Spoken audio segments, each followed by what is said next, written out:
ओम शांति। बाबा ने हम बच्चों को विशेष ये याद दिलाया है कि बच्चे अब बहुत जल्दी ही तुम कहाँ जाने वाले हो? स्वर्ग में देवी देवता बनने वाले हो, दैवीय परिवार में प्रवेश करने वाले हो और एक ऐसी दुनिया जहाँ पर सुख आनंद भरपूर होगा। आत्मा की कोई भी कामना नहीं रहेगी। संपूर्ण संतुष्ट आनंद और सुख के गीत सदा सबके जीवन में बजते रहेंगे। तो ऐसी दुनिया में अब हमें बहुत जल्दी ही ट्रांसफर होना है, उस दुनिया में जाना है, क्योंकि अब कलयुग का बहुत थोड़ा सा समय रह गया है। लेकिन उस दैवीय परिवार में स्वर्ग में कदम रखने के लिए बाबा हम बच्चों को एक विशेष इशारा ये देते हैं कि बच्चे अब वो गुण धारण करो। धीरे धीरे दैवीय गुणों से अपना श्रृंगार करते जाओ। श्रृंगार करना अर्थात उससे जीवन में लाना, उतारना। जैसे आज बाबा ने पवित्रता की बात कही कि बच्चे अगर जीवन में सुख नहीं है, शांति नहीं है, बाबा का बने हैं, रूह रिहान करते हैं, योग करते हैं, लेकिन स्वीट साइलेंस, अतीन्द्रिय सुख कभी भी अनुभव नहीं होता है, तो पवित्रता की परसेंटेज में कमी है। चाहे आपको कितने भी साल इस ज्ञान में हो गए, आपने कितना भी इस ज्ञान को स्टडी किया, भाषण दिए, लोगों को सुनाया, लेकिन अपने जीवन में उसे नहीं उतारा, तो ऊंच पद कभी प्राप्त नहीं हो सकता। ऊंच पद प्राप्त करने का आधार है स्व का परिवर्तन। बाकी आप कुछ भी नहीं करो, एक स्थान पर बैठकर जो बाबा हमें बनाना चाहता है बस वैसा बन जाओ, तो माला के मणके बन जाएंगे।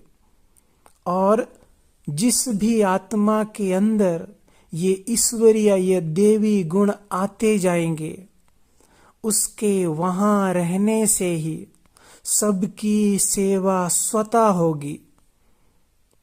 लेकिन हमें सेवा भी करनी है, क्योंकि मन को बिजी रखना है।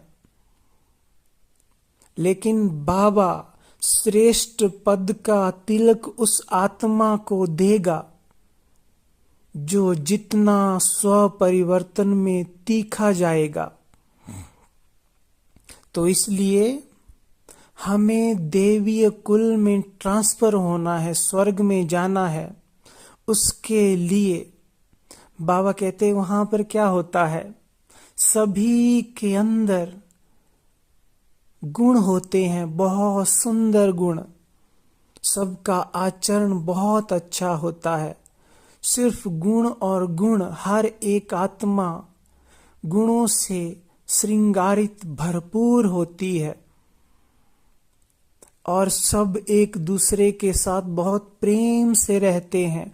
तो पहला गुण, जिसके भी साथ आप कर्म में आओ, सबके प्रति पवित्रता की श्रेष्ठ धारणा।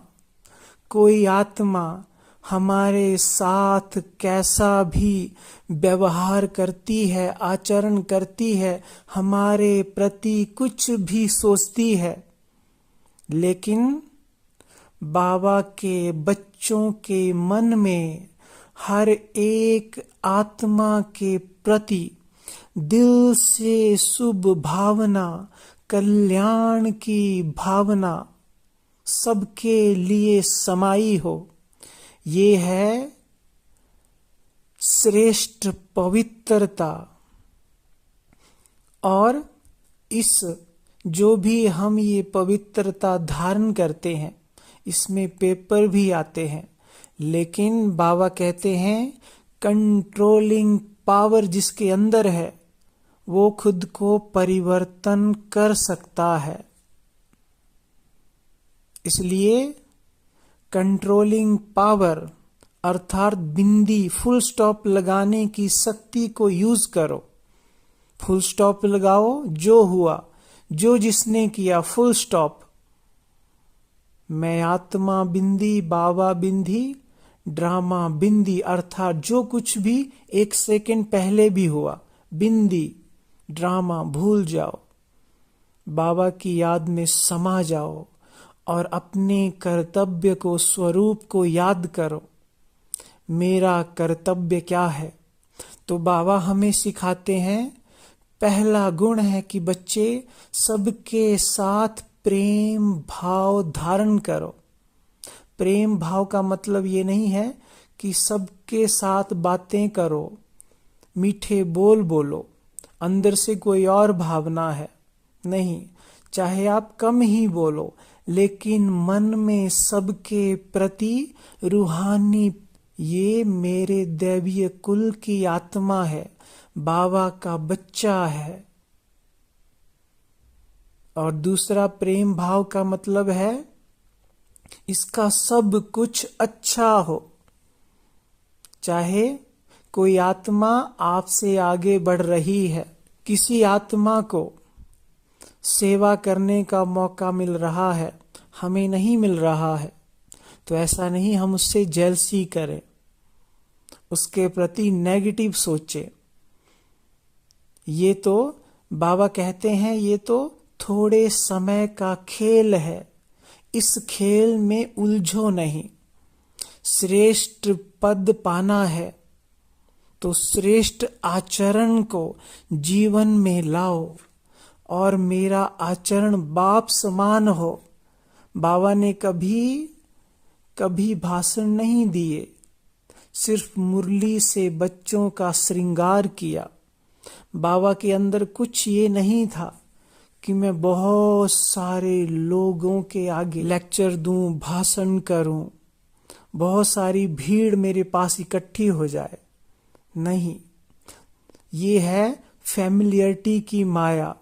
तो जिसके अंदर भी ये माया होती है, बाबा कहते हैं कि ऐसी आत्माएं सेवा करते हुए भी सेवा का रिजल्ट उन्हें वैसा प्राप्त नहीं हो सकता, क्योंकि मन में सूक्ष्म माया है, फैमिलियरिटी की, अर्थात मैंपन की। तो इसलिए आज हम ये सूक्ष्म परिवर्तन स्वयं में करेंगे। सबके साथ निर्मल पवित्र आचरण अर्थात प्रेम भरे भाव से आएंगे। तो ये परिवर्तन, मुख्य परिवर्तन, प्रेम का गुण देवताओं में सबसे पहले है, क्योंकि देवताएं वहां पर हम सभी कैसे होंगे, चाहे कोई बाबा का कैसा भी बच्चा है, लेकिन बाबा का बना है, उसके अंदर भी सतयुग में बहुत सुंदर गुण होंगे, बहुत दिव्य गुण होंगे। वो आत्मा भी खुशबूदार होगी। तो वहां हम सब आत्माओं से प्रेम भरे भाव में आएंगे। कैसा प्रेम? अलौकिक रूहानी प्रेम, जिसको कहते हैं सच्चा प्रेम। तो ये प्रेम धारण करो और उस देवीय दुनिया में खुद की सीट पक्की करो। एक बहुत सुंदर बात जो बाबा ने कही है कि बच्चे अगर स्थूल सेवा में, जब भी हम कोई स्थूल सेवा करते हैं, तो बाबा स्थूल सेवा में रहने को किस लिए कहते हैं? ताकि हमारे पुराने संस्कार, पुरानी वृत्तियां हमारे ऊपर अटैक नहीं करें, हम व्यर्थ से, नेगेटिव से मुक्त रहें और दुआएं जमा करें। लेकिन पहली बात है कि जब हम कोई सेवा करते हैं हमें उसका बाबा 1 नंबर देता है, लेकिन जब हम कोई श्रेष्ठ गुण धारण करते हैं, स्व का परिवर्तन करते हैं, जैसे मेरे अंदर क्रोध बहुत है, देह का आकर्षण बहुत है, मैंपन बहुत है, देह अभिमान बहुत है, अगर मैंने क्रोध का त्याग करके शांति के गुण को धारण कर लिया, चाहे 90% भी किया, देह के आकर्षण को खत्म करके पवित्रता को धारण कर लिया, अभिमान को छोड़कर मैंपन को संपूर्ण बाबा को स्वाहा कर दिया, तो इस एक स्व परिवर्तन के हमें 10 नंबर बाबा देता है। ये अव्यक्त मुरली में बाबा ने कहा है कि सेवा का 1 नंबर, लेकिन स्व परिवर्तन के 10 नंबर। ये वरदान बाबा ने अव्यक्त रूप में बच्चों को दिया था। तो बाबा की भावना क्या है कि बच्चे अब दैवीय मूर्त बने, जो गुण, जो शक्तियां बाबा हमें दे रहा है उसे हम जीवन में धारण करें, अपने आचरण में लाएं। तो ये हमें बात याद रखनी है। और हम आज बात कर रहे थे कि पवित्रता को धारण करो, ब्रह्मचर्य को अपनाया, लेकिन बाबा ने क्या कहा विशेष कि सर्व प्रकार की पवित्रता को अब जीवन में लाओ, तो जीवन सुख से, खुशियों से भर जाएगा। और एक बार बाबा ने, एक भाई बाबा के पास आए थे, साकार बाबा के पास, तो उन्होंने बाबा के सामने मायूस होकर ये कहा कि बाबा आज मेरा अमृत वेला मिस हो गया।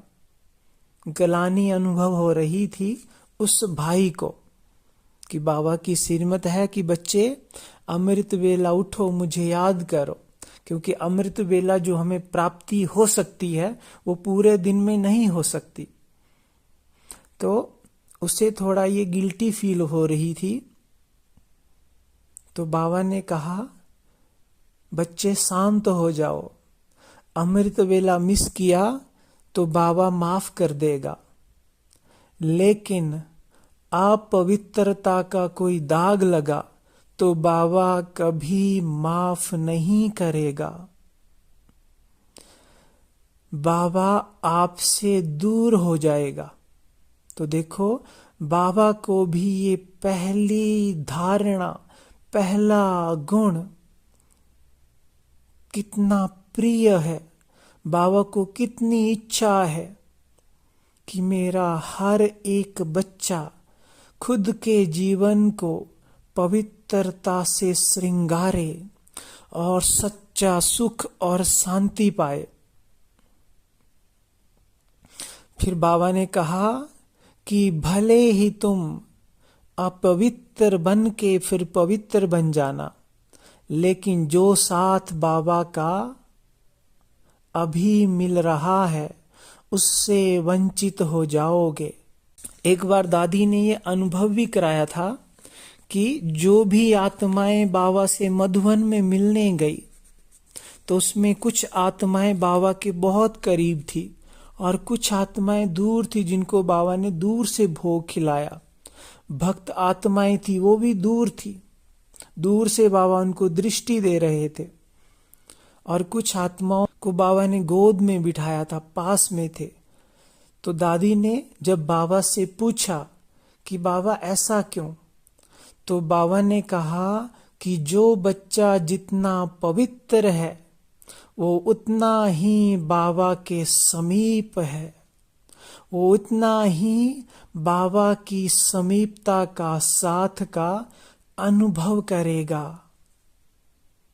तो हमें बाबा की गोद में रहना है, गोद का सुख लेना है, इस ईश्वरीय गोद का। क्योंकि देखो आज भी बाबा ने कहा कि इस संसार में हर संबंध, कोई भी संबंध है, उसमें सबको आपसे लेने की भावना होगी, इच्छा होगी, लेकिन यही एक संबंध है शिव बाबा का, बाप दादा का हम बच्चों से, जिसमें बाबा की हमसे कुछ भी लेने की इच्छा नहीं है, परंतु देने की इच्छा है। तो इतना श्रेष्ठ संबंध, श्रेष्ठ रिश्ता हमारा बाबा से है। तो इतनी बड़ी गिफ्ट हमें संगम पर मिली है कि हमें ऐसा साथी मिला है जो हमें सिर्फ देना चाहता है, भरपूर करना चाहता है। और बाकी हर संबंध में, कोई कितना भी प्यारा संबंध है, चाहे कोई दोस्त भी है, उसकी भी कोई ना कोई इच्छा लेने की रिटर्न में रहती है। तो इसलिए वो संबंध क्या होते हैं, कभी अच्छे लगते हैं, कभी उनमें कुछ गड़बड़ हो जाती है, कभी दुख आता है। वो इसलिए है क्योंकि कलयुग में सभी आत्माएं खाली है, सभी एक दूसरे से कुछ ना कुछ लेना चाहती है, क्योंकि लेवता बन गई है अंदर से। बाबा ने पवित्रता को पक्का करने के लिए हम बच्चों को शिवरात्रि की अव्यक्त मुरली में भी कहा और आज भी कहा कि बच्चे सबको किस रूप में देखो, आत्मिक रूप में देखो। बाबा के महावाक्य थे कि वेश को नहीं देखो, लेकिन जिसने ये वेश धारण किया है, भ्रिकुटी में चमकते हुए सितारे को देखो। और आज भी बाबा ने कहा कि ब्रदरहुड, आत्मा भाई भाई की धारणा तुम आत्माओं को महान बनाती है, पवित्र बनाती है। तो अगर हमारे अंदर ये धारणा है, ये अंदर अगर हम अभ्यास कर रहे हैं, तो जितना हम ये अभ्यास बढ़ाते जाएंगे, उतनी हमारी पवित्रता नेचुरल होती जाएगी। हमारी पवित्रता बहुत तीव्रता से बदलती जाएगी। विकारी दृष्टि या कोई भी अशुभ वृत्ति समाप्त हो जाती है। क्योंकि अभी मधुबन में एक रिसर्च भी किया था स्पार्क विंग ने, कि अगर हम कोई कैसी भी आत्मा हमारे सामने आ जाती है जिसके साथ हमारा कितना भी रिश्ता खराब है, कितनी भी उसके साथ हमारी मन की नेगेटिविटी है, लेकिन जब हम उस थोड़ी देर के लिए सिर्फ बिंदी रूप में, सितारे के रूप में देखेंगे, तो आप अनुभव करेंगे कि मेरी सारी अशुभ वृत्ति या विकारी दृष्टि समाप्त हो गई। और आप कोशिश करना आत्मा बनकर आत्मिक रूप में से देखने की, और आप कुछ अशुभ सोचने की कोशिश करना। अशुभ संकल्प, नेगेटिव संकल्प चल ही नहीं सकते अगर उस अभ्यास में हम यथार्थ रीति टिके हुए हैं।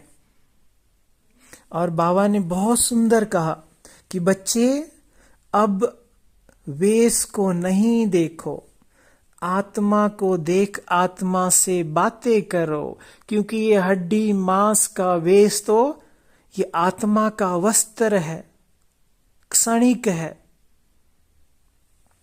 इसलिए इसे नहीं देखो, क्या देखो? भ्रिकुटी में चमकता सितारा। ये व्रत धारण करो तो सहज ही पवित्रता में बढ़ते जाएंगे। कर्मेंद्रियां शांत होने लगेंगी और क्या होगा? हमारी वृत्ति शुभ कल्याणकारी बन जाएगी। और दूसरा फायदा बाबा ने इससे क्या बताया था कि जहां भी आप रहोगे, इस अभ्यास को करोगे, घर में, ऑफिस में, वहां का वायुमंडल बहुत अलौकिक, सुंदर, श्रेष्ठ बनने लगेगा। और जब वायुमंडल श्रेष्ठ बनता है तो हमारे पुण्य, शुभ कर्म बहुत तीव्रता से बढ़ने लगते हैं, क्योंकि उस वायुमंडल में कोई भी आत्मा आती है, चाहे भटकती हुई आत्मा, चाहे कोई परेशान आत्मा, कोई भी उस वायुमंडल से गुजरती है, आती है, तो उसका मन शांत हो जाता है, सुकून को पाता है। और ये उस आत्मा को अच्छा एहसास होना, भले ही उसे पता नहीं है कि ये कैसे हो गया, इसके पीछे किसका हाथ था, लेकिन ऐसी भारी आत्मा को अच्छा अनुभव होना, अर्थात उसकी दुआएं मिलना, पुण्य मिलना, तो ये सूक्ष्म सेवा हमें अब बहुत करनी है। यही आत्माओं के परेशान चित्त को शांति देखी, दुखी मन को सुकून देगी। तो घर में भी अभ्यास करो। बाबा ने कहा था कि कम से कम 10 या 15 आत्माओं को दिन में भाई भाई आत्मा बनकर भ्रिकुटी में चमकता हुआ सितारा देखने की कोशिश करो। तो ये अभ्यास धीरे धीरे नेचुरल होता जाएगा, लेकिन करना पड़ेगा। ऐसा नहीं एक दिन किया और इससे आप देखेंगे हमारी पवित्रता बहुत स्ट्रांग होगी। सिर्फ ब्रह्मचर्या में रहने की शक्ति नहीं आएगी, लेकिन मन की पवित्रता भी बहुत बढ़ जाएगी। इसलिए ये आत्मिक वृत्ति, आत्मिक दृष्टि का अभ्यास बढ़ाओ। और आप घर में भी अभ्यास करेंगे तो घर का वायुमंडल कैसा भी है, बहुत सुंदर, श्रेष्ठ हो जाएगा। तो ये व्रत हमें धारण करना है। ये व्रत हम धारण कर सकते हैं क्योंकि शिवरात्रि पर बाबा ने हमें वरदान दिया है विशेष, सब बच्चों को इमर्ज करके सहज पुरुषार्थी भव, अर्थात जो भी आप पुरुषार्थ में दृढ़ संकल्प लोगे, तथास्तु उसको बाबा ने कहा कि वो पूरा होगा। सिर्फ दृढ़ संकल्प धारण करो। बाबा का वरदान है कि उस पुरुषार्थ में आप आगे बढ़ोगे और सहज बढ़ोगे, बहुत मेहनत नहीं करनी पड़ेगी। तो इसलिए हम दृष्टि को बदलो तो बहुत कुछ हमें अंदर सूक्ष्म प्राप्तियां होने लगेंगी। हमारे अंदर की जो नेगेटिव वृत्तियां हैं, जो हमें दुख देती हैं, परेशान करती हैं, वो बदलने लगेगी। और बाबा ने विशेष हमें कहा है कि बच्चे, बाबा जो भी अभ्यास देते हैं उसमें परिपक्वता, उसमें दृढ़ता उतनी ही आती जाती है, उन बच्चों के अंदर आती जाती है जो जितना अंतर्मुखी होने का अभ्यास करते हैं। और जो सेवा में रहते हैं, जॉब करते हैं, वो पूरा दिन क्या अंतर्मुखी नहीं रह सकते, लेकिन दिन में ये समय निकालो अंतर्मुखी रहने का। सबके साथ प्रेम भाव में आओ, कभी किसी की ग्लानि नहीं करो, क्योंकि ये सब ब्राह्मण आत्माएं देवी देवताएं हैं। और जब हम देवीय कुल में जाएंगे, स्वर्ग में जाएंगे, तो वहां भी देवताएं, हम एक दूसरे के साथ रहते भी कभी किसी की ग्लानि नहीं करेंगे। ये श्रेष्ठ गुण है। प्रेम भाव धारण करो, किसी की ग्लानि नहीं करो, दैवीय गुण धारण करो और स्वर्ग का अधिकार पाओ। सच्चे सुख, सच्चे आनंद की दुनिया में उसके अधिकारी बनो। ओम शांति।